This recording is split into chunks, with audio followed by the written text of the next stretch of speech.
Lieutenant colonel की नई नवेली पत्नी सीमा ने जैसे ही पति के पार्थिव शरीर को झंडे में लिपटे हुए देखा, जोर से फफक पड़ी।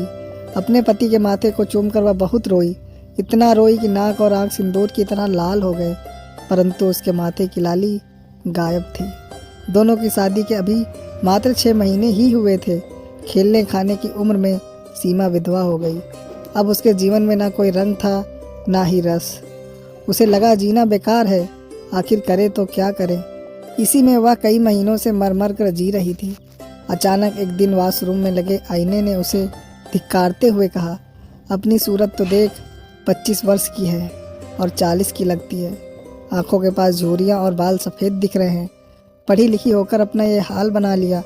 सुनकर वह धक्क सी रह गई। तुरंत कमरे में जाकर पति के तस्वीर को गले से लगाया और घंटों तक अपने दुखों के आंसुओं के सैलाब से धोती रही। एकाएक उसके मन में काले बादल छट गया, सुनहरी धूप निकल आई। सीमा के उजड़े जीवन में मानो फिर से बहार छा गई।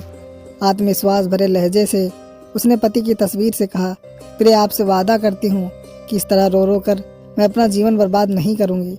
आपकी तरह मैं भी देश के लिए शहीद हो जाना चाहती हूँ। आखिर आपकी अर्धांगिनी जो हूँ, वह तैयार होकर सेना में भर्ती के लिए आवेदन करने के लिए निकल पड़ी।